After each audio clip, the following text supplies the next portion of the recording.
How to fix iPhone not receiving text from Android group chat. So if you want to fix iPhone not receiving text from Android group chat, then what you need to do is first solution is to set the date and time automatically. So open up your settings and then scroll down a bit, go with general. Under general, you need to scroll down again and then you'll find date and time, tap on it and toggle on set automatically.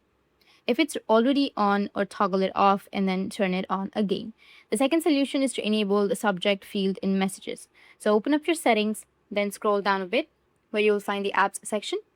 Now scroll down again and then you'll find messages. Once you find, you need to tap on messages application and toggle the option off and toggle show subject field on. If it's already on, try turning it off and again turn it on. Also ensure SMS are enabled as messaging with Android users require them. Now, check if the problem is resolved.